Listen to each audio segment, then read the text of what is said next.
बिस्मिल्लाहिर्रहमानिर्रहीम। अस्सलाम वालेकुम। मेरा नाम एडवोकेट तमजीदुल हसन है और आज जो नारवल के अंदर बहुत सारी खबरें गर्दिश कर रही हैं, हमारे डीपीओ साहब और एक एमपीए साहब हैं शकरगढ़ से, उनसे मुतल्लिक के उनके ऊपर हमारे डीपीओ साहब जो हैं उनके ऊपर कुछ ऐसे इल्जामात लगाए जा रहे हैं। बल्कि एक खबर लीक हुई है, एक वीडियो लीक हुई है जो तकरीबन सभी लोग उसको सुन चुके हैं।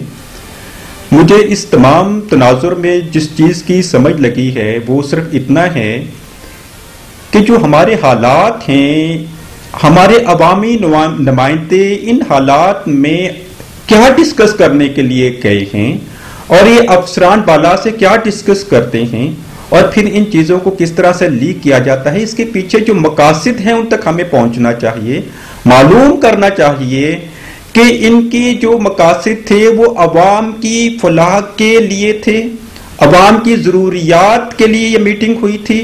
जो भूख से अवाम तड़प रही है, जिनके घरों में अनाज नहीं पहुंच रहा है, क्या उस सिलसिले में इन्होंने मुलाकात की थी?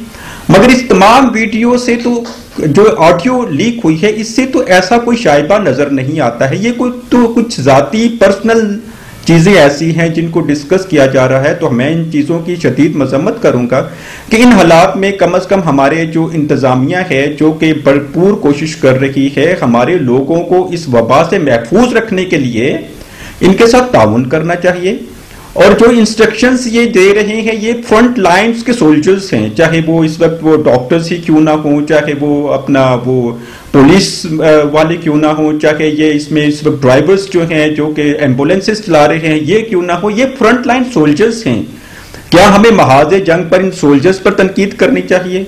क्या हमें महाज जंग पर इन सोल्जर्स के ऊपर बंदूकें ताननी चाहिए जो हमारी ही हिफाजत कर रहे हैं? क्या ऐसे हालात में हमें अपने इंतहाई जाती नोयत के मामलात को डिस्कस करना चाहिए कि पब्लिक इन लार्ज के मामलात को डिस्कस करना चाहिए?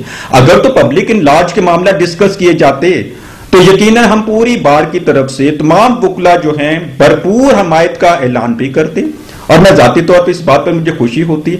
मगर क्योंकि जो लीक हो गई है, क्योंकि अब से तो हर चीज ओपन हो चुकी है कि असल हकायक क्या है, हर एक को पता है, आम आदमी को पता है, सभी तक ऊपर तक चीजें खबरें पहुंच गई। बल्कि नेशनल मीडिया ने भी जो वो लीक वीडियो को चला दिया, वो ऑडियो को चला दिया है और उस ऑडियो से जो सबूत साबित हुआ है, जो सबूत मिला है वो सिर्फ ये है कि वो एक जाती मकासद थे और जाती इल्जामात थे और उसको आड़ बनाकर ये मामला किए गए। हम इन चीजों की मजम्मत करते हैं। हम डीपीओ साहब को इस बात की ये जो उनको अप्रिशिएट करते हैं कि उन्होंने साबित कदमी का मुजाहरा करते हुए किसी भी प्रेशर में आए बगैर किसी किस्म की कोई उन्होंने दौंस दांसली को कबूल नहीं किया।